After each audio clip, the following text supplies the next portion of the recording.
अस्सलाम वालेकुम। आज का हमारा टॉपिक है रोल ऑफ डेटाबेस एडमिनिस्ट्रेटर। सबसे पहले इसमें पॉइंट है यूज़र्स और end users. Persons who directly interact with database system to perform different operations, वो लोग जो कि डायरेक्टली डेटाबेस के साथ इंटरेक्ट करते हैं, जो डेटाबेस को यूज़ करते हैं डिफरेंट ऑपरेशंस परफॉर्म करवाने के लिए, उनको बोलते हैं end user. Use the data for queries, data entry using forms, print result using reports. यानी जो क्यूरीज पे काम करते हैं, जो फॉर्म्स पे काम करते हैं, या जो डेटाबेस से रिपोर्ट्स वगैरह जनरेट करते हैं। Use database application without technical knowledge of database. End user interact with the database through interface, don't write any program. End user must have knowledge of the installed software to use. यानी जो end users वो person होते हैं जिनको software जो install है सिर्फ वो यूज़ करना आता है, ना ही वो उसके लिए एप्लीकेशन प्रोग्राम लिखते हैं। वो सिर्फ जो होता है वो उनको एक प्रोवाइडेड इंटरफेस होता है जिसके थ्रू वो उसके साथ इंटरेक्ट कर लेते हैं, और उनको कोई टेक्निकल नॉलेज नहीं होता। उन्होंने क्यूरीज यूज़ करनी है, उन्होंने फॉर्म्स यूज़ करनी है, उन्होंने रिपोर्ट्स यूज़ करनी है, उन्होंने डिफरेंट ऑपरेशन सिंपली डेटाबेस पे परफॉर्म कर देने हैं। सेकंड इसमें आता है data administrator. persons who is responsible for entire data resource of an organization। Database में जितना भी डेटा पड़ा हुआ है ऑर्गेनाइजेशन के अंदर, उस सब का जिम्मेदार कौन है? Data administrator. Develops overall functional requirement of the database used in organization, establish the data standards. जो डेटा स्टैंडर्ड्स को इन्फोर्स करता है, उनको बनाता है, और जितनी भी फंक्शनल रिक्वायरमेंट्स होती हैं उस डेटाबेस के ऑर्गेनाइजेशन के अंदर उनको डेवलप करता है, उसको बोलते हैं data administrator. Supervises the data distribution within the organization. अब वो सुपरवाइज करता है कि डेटा को कैसे ऑर्गेनाइजेशन के अंदर डिस्ट्रीब्यूट करना है, किस डिपार्टमेंट को कितना डेटा जो है वो एक्सेस करना है। Supervises the data distribution with the organization. Data को एक ऑर्गेनाइजेशन के अंदर किस तरह से डिस्ट्रीब्यूट करवाना है, क्या वहाँ पे सेंट्रलाइज्ड मेथड यूज़ करना है, क्या वहाँ पे हाइब्रिड मेथड यूज़ करना है, किस तरह से बेसिकली जो है वो डेटा को डिस्ट्रीब्यूट करवाना है, किस तरह से डेटा को डिवाइड करना है एक ऑर्गेनाइजेशन के अंदर। Communicate with the users when necessary, participates in developing the data dictionary and prepare documents, conducts user training when needed. तो वो सुपरवाइज करता है एक तो डेटा की डिस्ट्रीब्यूशन को ऑर्गेनाइजेशन के अंदर, दूसरा जो होता है जब मैंडेटरी होता है तो वो यूज़र से कम्युनिकेट करता है, और डेटा डिक्शनरी और डॉक्यूमेंट्स जो प्रिपेयर करवाता है वो भी ज़िम्मेदारी है इसकी डेटा एडमिनिस्ट्रेटर की। लास्ट जब यूज़र की जो एक नया सॉफ्टवेयर या कोई चीज़ जो है वो उस ऑर्गेनाइजेशन के अंदर आएगी, तो यूज़र्स की क्या उससे रिलेटेड ट्रेनिंग जो है वो रिक्वायर्ड है, तो वो उनको भी कंडक्ट करता है। तो ये जिम्मेदारियाँ हैं डेटा एडमिनिस्ट्रेटर की। थर्ड इसका पॉइंट आता है डेटा, ये हमारे पास डेटाबेस एडमिनिस्ट्रेटर था, देन हमारे पास डेटा एडमिनिस्ट्रेटर आ गया।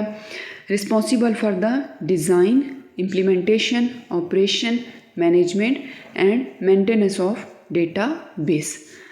डेटाबेस को बेसिकली डिज़ाइन करना, उसको उस सॉफ्टवेयर को इम्प्लीमेंट करवाना, उसको ऑपरेट करवाना, उसको मैनेज करना, और फिर मैनेज करना, और उसके बाद जो है उस सॉफ्टवेयर की मेंटेनेंस का जो टास्क होता है वो भी इसकी जिम्मेदारी है। Must be technical, competent, having excellent communication, managerial and diplomatic skills. यानी वो एक ऐसा पर्सन होगा जिसकी कम्युनिकेशन स्किल्स अच्छी होंगी, जिसकी मैनेजेरियल स्किल अच्छी होंगी, जिसकी डिप्लोमेटिक स्किल्स अच्छी होंगी, जिसको पर्सन या क्लाइंट्स के साथ डीलिंग जिसकी अच्छी होगी। Managerial skills are important in planning and coordinating and carrying out different task. तो मैनेजेरियल स्किल किस चीज़ के लिए इंपॉर्टेंट हैं? प्लानिंग करने के लिए, कोऑर्डिनेट करने के लिए दूसरे लोगों के साथ, and carrying out different task. Then आता है technical skill. Technical skill are required to understand the complexity hardware and software. तो जो हार्डवेयर है, जो सॉफ्टवेयर है, उनकी कॉम्प्लेक्सिटी को अंडरस्टैंड करना, ये होती हैं टेक्निकल स्किल्स। यानी जो हम चीज़ें यूज़ कर रहे हैं उनको समझना, दैट इज़ टेक्निकलिटी। थर्ड आता है इसका diplomatic skills are important in the communicating with users and determining their needs. यानी यूज़र की बात को समझना, क्लाइंट की बात को समझना, और उसके अकॉर्डिंग उनसे कम्युनिकेट करना, ये हो गई डिप्लोमेटिक स्किल। तो इस पर्सन की मैनेजरियल स्किल, टेक्निकल स्किल और डिप्लोमेटिक स्किल्स जो होती हैं वो बहुत अच्छी होती हैं। वो एक टेक्निकली कॉम्पिटेंट पर्सन होता है, एक्सीलेंट उसकी communication, managerial and diplomatic skills होती हैं। नेक्स्ट हमारे पास आ गया रिस्पॉन्सिबिलिटीज़ ऑफ DBA। ये क्या करता है? ये इंस्टॉल कर सकता है उस सॉफ्टवेयर को, ये मॉनिटर कर सकता है डेटाबेस सिस्टम को। सबसे पहला क्या है, installation of database software, then monitoring of database system. Third इसका आता है जी solution of any problem that occurs in the system. अगर हमारा जो डेटाबेस उसमें कोई प्रॉब्लम आ जाती है तो उसको सॉल्व भी ये करेगा DBA। देन है assigning permission of different users to use database system. अब किस यूज़र को कहाँ तक एक्सेस हासिल होनी चाहिए, कितनी परमिशन हासिल होनी चाहिए, उसको कौन असाइन करेगा, DBA। देन आता है taking regular backup and restore the system in case of problem और सिस्टम क्रैश। अगर सिस्टम क्रैश हो जाता है या सिस्टम में कोई प्रॉब्लम आती है तो सिस्टम की जो है वो वहाँ पे एडिशनल कॉपीज़ डेटा की जनरेट की जाएंगी और उनको सेकेंडरी स्टोरेज पे सेव किया जाएगा। और जब भी जो है वो सिस्टम क्रैश होता है या कोई प्रॉब्लम आती है तो वो जो हमने डेटा सेव किया है एडिशनल स्टोरेज डिवाइसेस पे, उसका बैकअप लिया जाएगा और डेटा को रीस्टोर करवा दिया जाएगा। इस तरह जो है वो DBA की ये रिस्पॉन्सिबिलिटीज़ हैं। एक तो उसने सॉफ्टवेयर को इंस्टॉल करना है, एक उसने मॉनिटर करना है, देन अगर कोई प्रॉब्लम आ जाती है उसको सॉल्व करना है, परमिशन यूज़र को असाइन करनी है और बैकअप लेना है, और बैकअप के बाद उसने जो है वो डेटा को रिकवर करना है। देन हमारे पास नेक्स्ट पॉइंट आ जाता है डेटा मैनिपुलेशंस इन DBMS। अब डेटाबेस मैनेजमेंट सिस्टम के अंदर जो डेटा होता है उस पर कौन कौन सी मैनिपुलेशंस हम अप्लाई कर सकते हैं। सबसे पहली है stores and manipulates data in tables or relation. तो डेटाबेस के अंदर जो डेटा होता है उसको टेबल्स में या रिलेशन के अंदर स्टोर किया जाता है और उसको मैनिपुलेट भी किया जा सकता है। टेबल्स आर रिलेशन में भी कनेक्टेड विद ईच अदर। अब जो टेबल्स होते हैं वो primary keys and foreign keys के थ्रू जो है वो आपस में इंटरलिंक्ड होते हैं, और जो एक पूरी डेटाबेस क्रिएट की जाती है वो डिफरेंट टेबल्स के कनेक्शन से क्रिएट की जाती है। Used indexes to search data quickly. Indexes को हम पहले भी लेक्चर्स में डिस्कस कर चुके हैं। तो इंडेक्सेस बेसिकली क्या होते हैं, सर्चिंग और सॉर्टिंग को आसान बना देते हैं।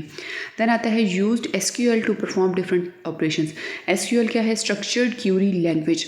तो डिफरेंट ऑपरेशंस अगर डेटाबेस पे अप्लाई करने हैं तो उसके लिए SQL लैंग्वेज यूज़ की जाती है। देन आ गया provide facility to insert new data in database.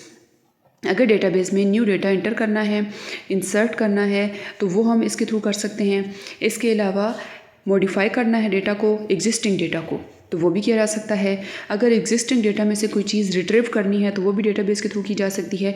अगर जो है वो एग्जिस्टिंग डेटा में से कोई चीज़ डिलीट करनी है तो वो भी इसके थ्रू, डेटाबेस के थ्रू हम इजीली कर सकते हैं।